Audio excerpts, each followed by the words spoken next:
I think we will head off to these portals here, off to the English countryside, where we're going to imagine we're in Victorian England, and I'll begin to tell the story of the Opium Wars. Here we go. Not really in the English countryside, but technically, if people are interested, a lot of worlds are created by some graphics. In this case, I just put a lawn here. That's the only thing I really made. The rest of what you're seeing is a 360 image. I'm imagining it best I could find for free to kind of pretend we're in an English countryside home. Look at the picture on the screen there. That's how I'd really like to imagine it'll be. Maybe if it turns out that this world is worth building, maybe we'll build it graphically with someone like Alan, or maybe I'll find 360 images more like this. But what I'd like you to imagine not only is a classic kind of old English countryside like this, just to show you the title slide. This is what we're going to talk about, by the way.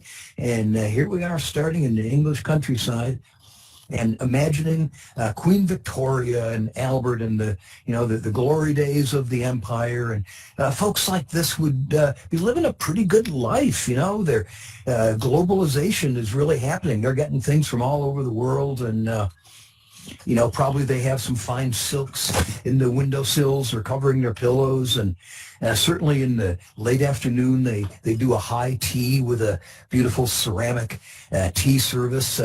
But, do we think about where that tea actually came from? I don't think they grow tea in England. I don't think that they make ceramics like that or silks like that in England either. So, where was it all coming from? Well, this was, we'll imagine right now, let's just for round numbers, imagine it's the year 1800. We're just getting into the century, and England really maybe isn't. Things are pretty. France, Germany, a lot of countries have a stake in this idea of carving up the world for Europeans. And England was in there, but the trouble was they were just buying and buying and buying, and they weren't selling much, especially to China. China was pretty self-sufficient, and the balance of trade deficit was getting significant. The English treasury, to have all the happy consumers who kept the place as a consumer-based economy fat and happy. I mean, something's got to give. And so it was decided, as the Brits usually do, let's get one of our smart Brits go there and do some talking, and maybe we can cut a deal. And so what the Queen Victoria actually did was send this guy here. His name is Lord Macartney. It isn't actually 1800. I'm saying 1800 for round numbers for it. It was 1793. This guy, Lord Macartney, I don't know if he's a relative of Paul McCartney or not. We can pretend he is. That'll help you remember his name. This is one of the great multicultural meetings in history, really. This is a very high-ranking British lord who actually lived in a castle much more stately than this. This is just regular old middle-class people in the English countryside. Lord Macartney was way up there. He was going to go off and try to cut a deal with an emperor of China that he knew nothing about, and nor did the emperor of China really know anything about England with their ice maiden. They thought it was a cold country, and they knew there was a queen there. Complete misunderstanding. Well, let's go see what happened in this famous Lord Macartney, Emperor of China visit. I think really one of the more interesting visits in history. So why don't you join me along? I just wanted to sort of create what would be the driving force for everything that's going to follow. The fact that a lot of people in England were getting used to their tea, and they were getting used to their ceramics and used to their silk, and it was costing. What are we going to do about it? Well, let's go find out. Let's go to the Forbidden City with Lord Macartney. Imagine that you're really, this was VR for Lord Macartney. I mean, he had gone to another world that he'd never imagined. The place would look anything like this. It took 6 months to get there. I mean, just going from England to China, then you got to catch the winds just right.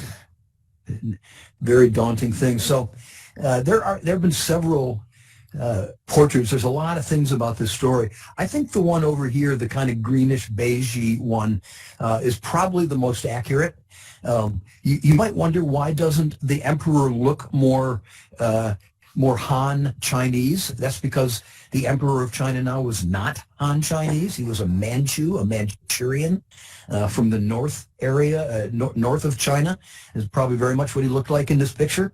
The Manchus dynasty had kicked out the last Han dynasty, the Ming, back in the 1600s. So the Manchus had been ruling for a long time, making the Han wear little pigtails. So this was the Manchu. And what the Lord McCartney is presenting a gift. It's an astrolabe. Something you use to navigate at sea that he thought was like really high tech and would just blow this guy out of the water. Unfortunately, the Portuguese had already given an astrolabe to the emperor over 150 years ago. He was distinctly not impressed. And furthermore, there's some real important things about this story. One is that the emperor of China believed he was the center of the world, and that anyone who came to visit him wasn't coming to make a deal. He was coming to pay homage and to be his vassal, and was expected to kowtow. And you might have heard the term loosely, to kowtow to someone, to show respect for someone in authority, but the physicality of the kowtow is literally a full frontal prostration. You just get your forehead all the way down on the ground in front of someone to show your complete obedience, obeisance to his authority. And as you can see here, Lord McCartney was not going to kowtow to anybody. He got on one knee. That was something, but much was made of it. In fact, part of the way this story has gone down in history is that the reason that the emperor didn't make any kind of deal was because the guy refused to kowtow to him, and it was seen as kind of a like, wow, the Chinese guy kind of had a chip on his shoulder, didn't understand the modern world, a little bit out of it. I don't think that's true. I think it's a very simplistic explanation, kind of a racist explanation. Another part of the story is that another way the story is told is something that the emperor said, and this is true, you don't have anything we want to buy, so why would I want to cut a deal with you? This is seen as short-sighted. Maybe it was, maybe it wasn't, but the deal that McCartney was offering was simply, please reduce the tariffs on me and let me have extra tariff, let me do anything I want in 2 treaty ports. Well, nice, but he didn't have any leverage. He didn't have anything offered in return. There was really no reason for the Emperor of China to go along with this, except for one thing. The emperor probably hadn't realized, since no one had ever really challenged the authority of China before, ever. Well, that's not quite true. Other people had, but then they just got absorbed into China, like the Manchus. They became then a Chinese dynasty. So they thought that they were going to be fine, and what they were not taking into account was a couple things. Number one, how desperate and how under the table, how illegal, how immoral and inhuman the British would get to fix the balance of trade deficit. And second of all, they didn't take into the principle of ballistics. We'll talk more about that later, the idea that might is right. So let's go and first see what England did. Once they got busted, the emperor said, no way, you got nothing to offer. I see no reason I should cut a deal. Went home empty-handed. All this for nothing. I want to say a little bit, too, about technical stuff and intellectual property, in case you're all interested. With Caelan's help, I threw this whole thing together. We got a few more hops. I threw this together in not all that many hours, going around finding 360 images that I could use to create the worlds that I wanted. And this one, as you can see, the Alamy watermark is in it. If I legitimately bought this from Alamy and got a really nice high-res file, it would cost for a single use on the web like this, $600. So, no, I probably wasn't going to do that.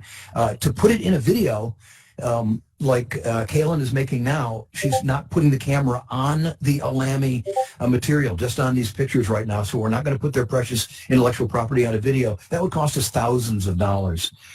So there's a real disconnect between the resources that are out there to create experiences like this and the way they're priced if you want to use them legitimately. I'm claiming, if everyone ever came after me, they're not going to, but if they do, I'll say this is fair use. This is an educational use. I'm not making any money off it. I don't think I'm going to be in trouble. But anyway, I just want people to think about that kind of dimension to it, too. So that being said, you now have in your experience bank a really important world historical event that didn't get England what they wanted. So let's go see what they did.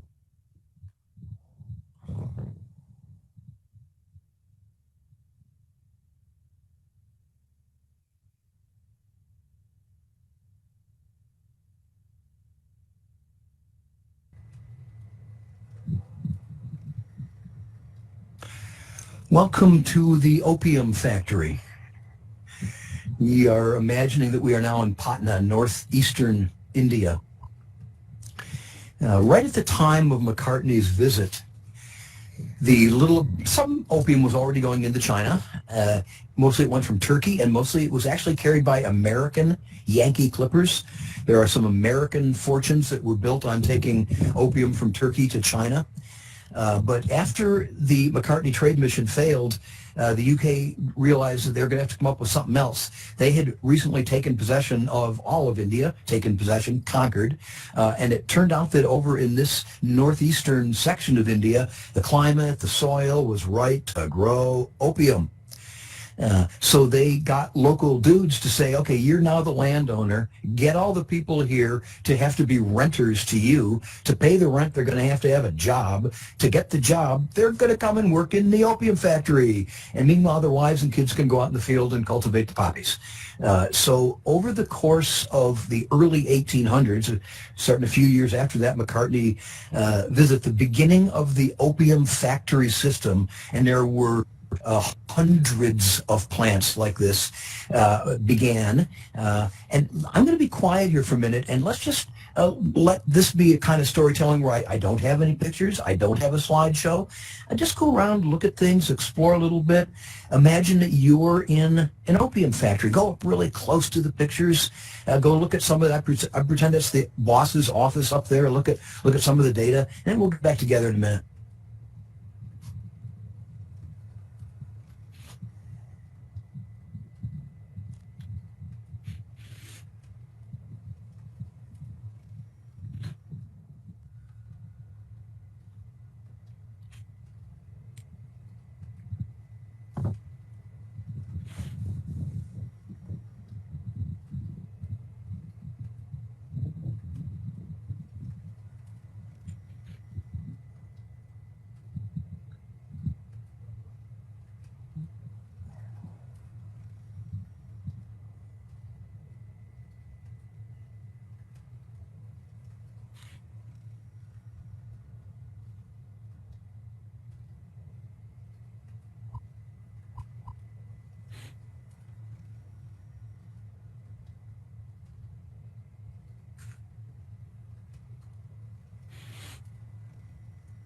I particularly love the detail of this big one on the back wall, and over on the right, the layers of people standing on scaffoldings.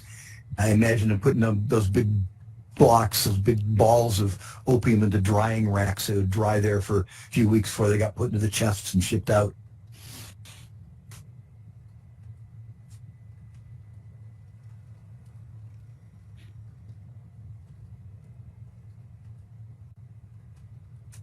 Loving your rickety staircases. That's all Kaylin. Kaylin had so much experience with opium factories that she designed this the opium factory experience. So I just knew she'd be the one.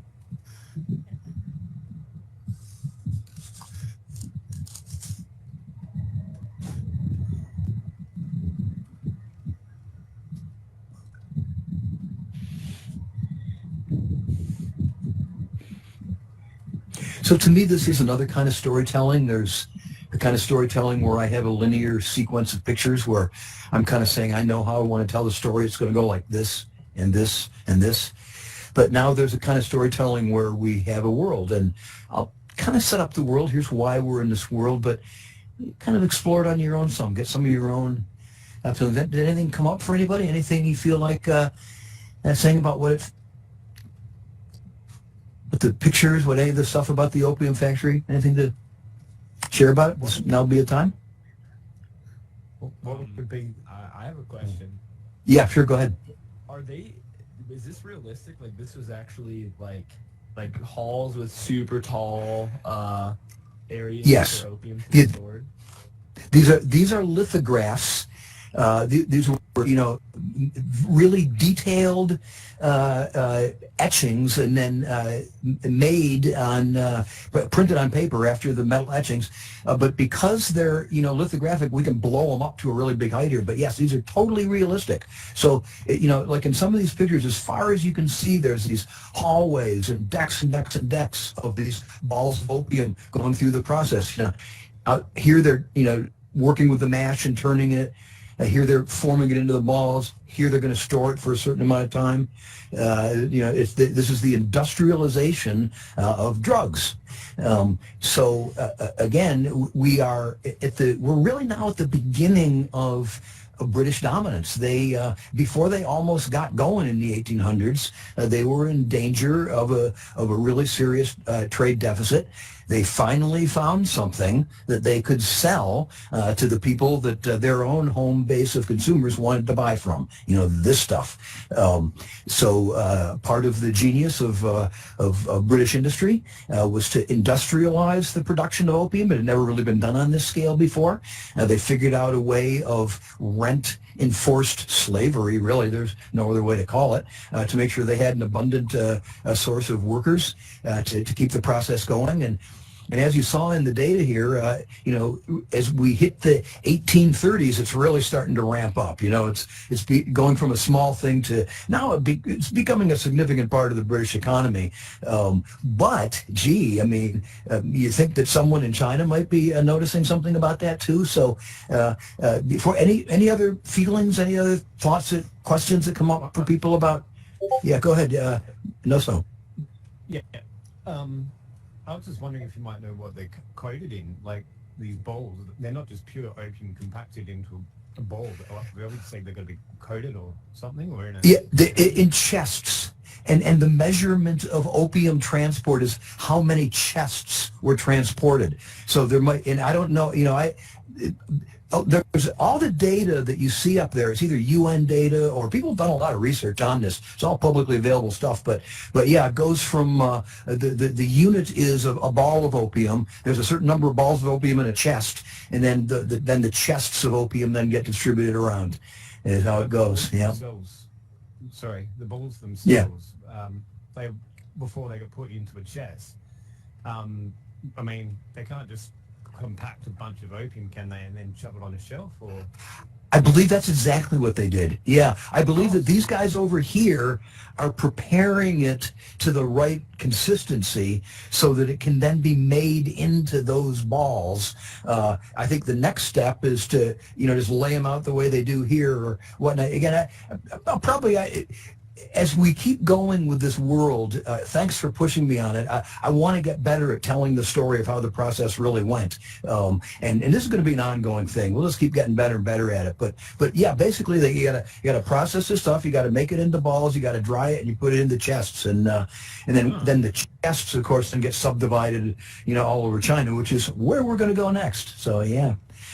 There's been some really neat stories written about what it meant to turn what had been just a completely rural, agrarian, northeastern hunk of India with pretty good soil. A lot of people here had been living here for a long time. Then they created this kind of landlord system, a rent system, and people have written novels about it, podcasters. So it's not only are we about to go see the effect on China, but the effect on India of taking away the natural mixed agriculture to a mono poppy culture, and then essentially effect on the wage slavery system. It was just devastating. But that is what colonialism is. We're just telling it like it is. The data's there. So let's go follow the opium. It didn't just stay here. There was a reason this was made. It was to go to what the English called, and you can check it out on the map as you go, to Canton.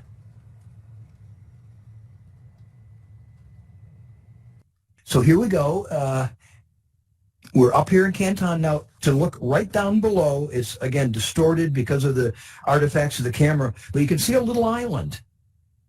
That little island is just cut off by a kind of a teeny little man-made canal, and that island is called Shamian Island, and it is maybe one of the more significant islands in history. That's what that island looked like right when we left India. We'll say it was 1830, right before the Opium Wars are going to start.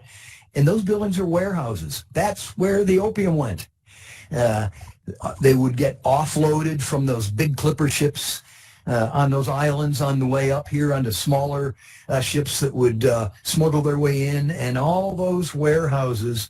And just imagine now this island underneath us, just imagine it now, row of warehouses all full of opium.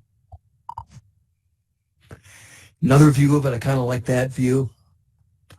Kind of more like a realistic painting of what it looked like right down below us there. One more, I particularly like this one because this is an illustration done on a fan. And fancy ladies in Victorian England now are going to go around fanning themselves with an image of the warehouses in Canton where the drugs are stored that are financing their middle-class lifestyle. So I just kind of think that's the image to stick in our mind a little bit. And but it can't go on. I mean, something's got to give at some point, right? I mean, as I say, the English are going to say free trade. You know, we're just trying to have free trade. Hey, come on. This is United Nations data. The imports were opium. Yeah, there was cotton. There was other stuff. It was drugs. England righted their balance of trade deficit and began financing the entire British Empire on drugs, opium. Of course, there had to be Chinese complicity. There always is. And there were a group called the Hongs that once the stuff got here to Shaming Island, once again, this island was the only place in all of China that Western devil traders were allowed to come, the only place. And the Hong guys would pick up their chests of opium and other things there, and they had territories all around China that were theirs to control. And several of the Hongs, in fact, probably all the Hongs, were in cahoots with the British. They were getting enormously wealthy. Everybody was now because there's so much money in drugs. And then, of course, it's all getting paid for by the mandatory Chinese opium den picture. And the estimation is that here we are again in the 1830s. We haven't even got to the Opium War. I'm just getting to the dynamics that's going to just about to lead to the Opium War.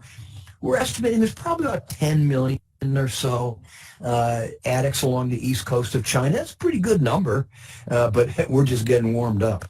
The government is noticing it. The shipments, you saw the numbers going up back there in the factory. And so the emperor says, it's time. We got to do something about this. I don't care if my Hong dudes are going to make money. It's gone too far. And he sent his most incorruptible, his toughest commissioner, the incorruptible Lin. I don't know, this might be a racist picture. It looks, I don't know if it could really look this way. I've seen other pictures of him looking more that way, looking more like a wise old guy that you wouldn't want to screw around with. And Lin came down here from Beijing. We're, by the way, in the south of China, where, all this Western devil influences is, far away from the court as we could be. And Lin has to come down here. And the first thing he does is he writes a letter to Queen Victoria. I'm not making this up. If you thought the McCartney emperor visit, it was a cool meeting, the letter of Commissioner Lin to Queen Victoria is my nomination for maybe the best official letter ever written. Here's just parts of it. It's quite long. Even though the barbarians may not necessarily intend to do us harm, so he's trying to be a nice guy, yet in coveting profit to an extreme, they have no regard for injuring others. Let me ask, where is your conscience? I have heard that the smoking of opium is very strictly forbidden by your country. That's because the harm caused by opium is clearly understood. Since it's not permitted to do harm in your country, then even less should you let it be passed to the harm of other countries. Now that is direct, straight talking international affairs that we could use more of, but yeah, didn't do any good. I don't expect anybody's even going to read all this. I put a second page of this up here just to give you the idea. It was a long letter. It continued to be completely direct, no bullshit. Essentially, do unto others as you would have them do unto you. Being lectured in Christian morality by the Commissioner Lin to Queen Victoria. But he wasn't through yet. Next commissioner did China's version of the Boston Tea Party. In the United States, when we thought tea was being unfairly taxed, people dressed up like Indians and seized the tea and threw it in the harbor. Well, Lynn didn't like this tea any better, didn't like this opium any better, so he seized it, mixed it with lye and dangerous chemicals, and poured it into that little stream right down there, just right into the water around Shameen Island. The Chinese version of the Boston Tea Party. This happens in 1839. This is officially the beginning of the Opium Wars. The first Opium War is dated 1839 to 1842, and that's the beginning of it right there. Well, as I said, it took a while to even sail here, so Britain couldn't come up with their diplomatic response right away. And, the emperor was ready. We know something's going to happen. Let's get ready as well. Eventually, 6 months or so later, here they come.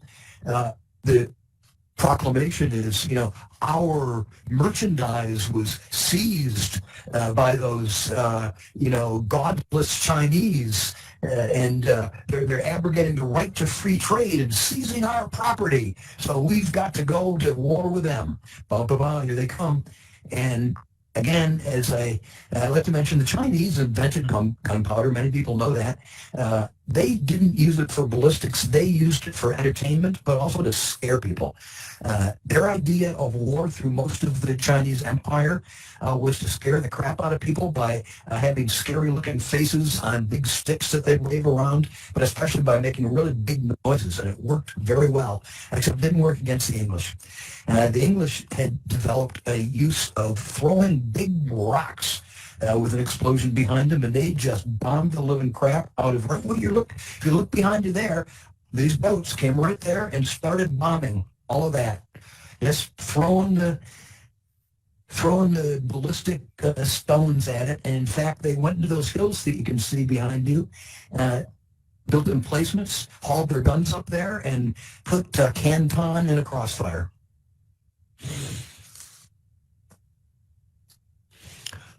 That was the really first and only major battle of the First Opium War. The British went down the Yangtze River, a couple other places, found a few holdouts, and just ran them over.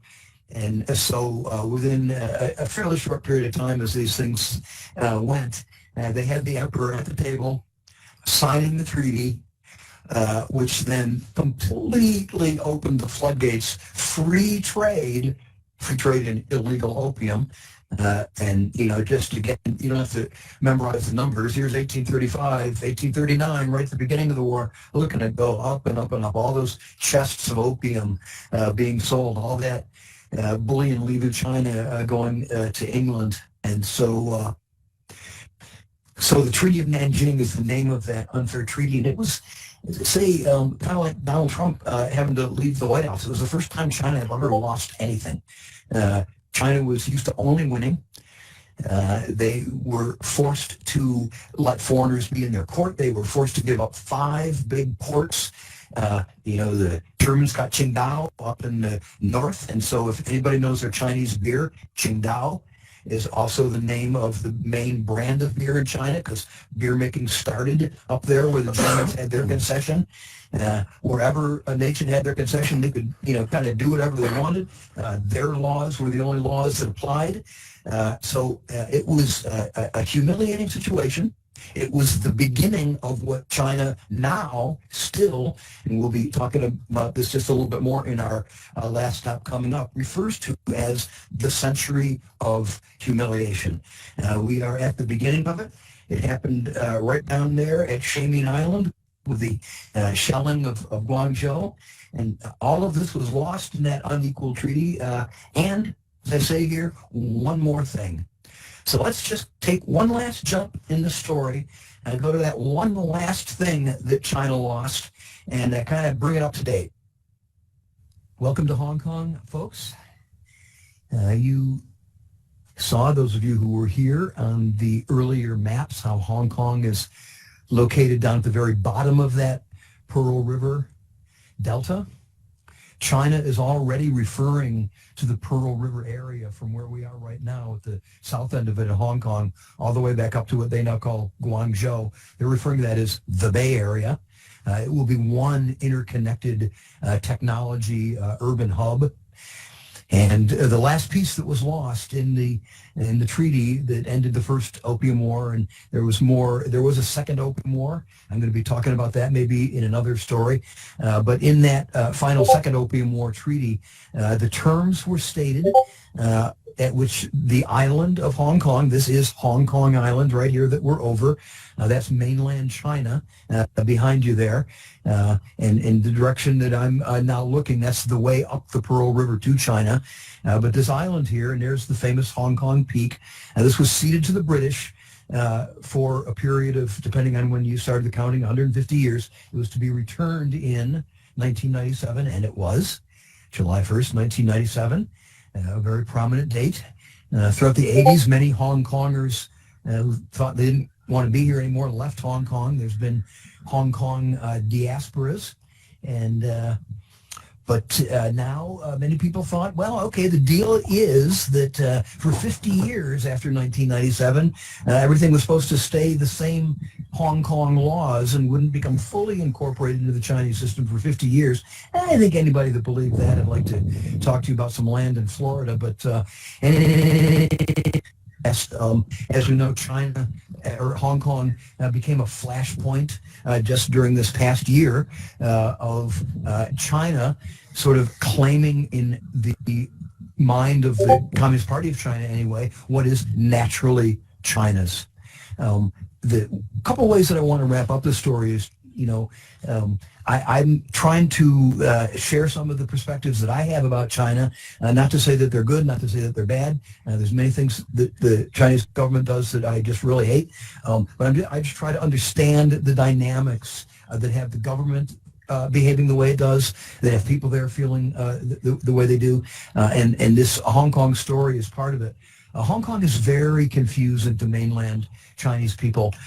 They think that Hong Kong is kind of contaminated by Westerners, and that they're kind of babies.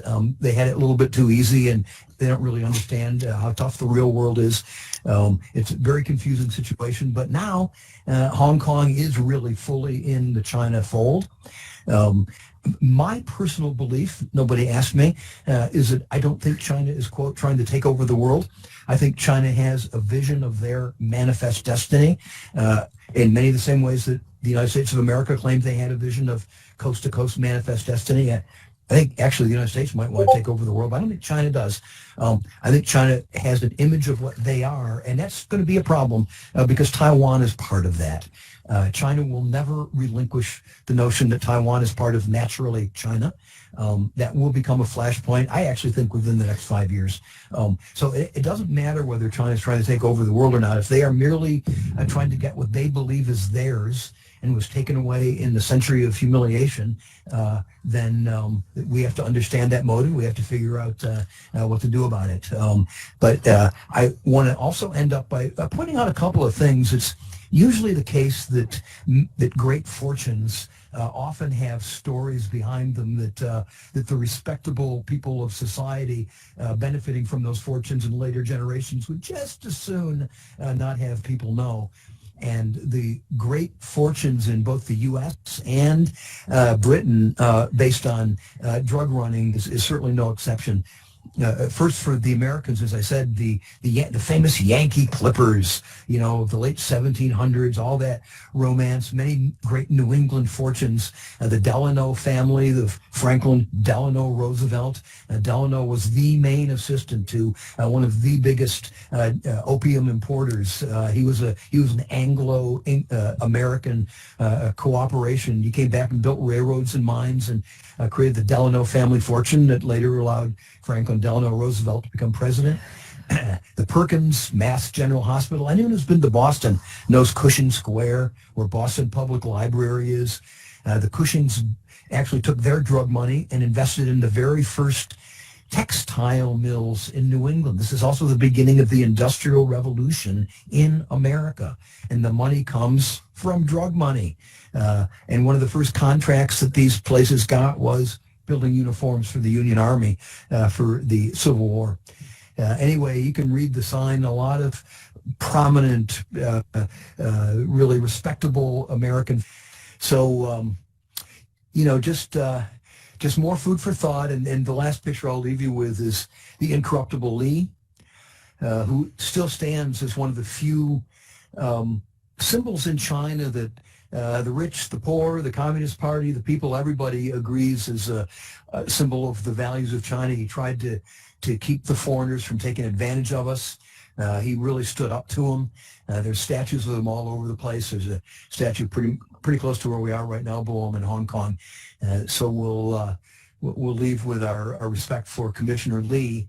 That's where I'm going to end the story right now. But it's a story in process. I'm not going to come with a neat ending. I've already mentioned that China didn't live up to all of its treaty obligations, necessitating a second Opium War with some amazing stories in it, and some more to tell here too. But I think this is a good stopping point for now, and I'd like people to just reflect and take it in. If you have any questions or any things you want to say about this kind of storytelling, what more I can do. This is the first time really trying to have people feel the movement from place to place, just like the most important character in the story, really, the opium, moving from place to place. So, how did it work? Anything anybody wants to share? I'm now through expostulating and ready to make it a discussion.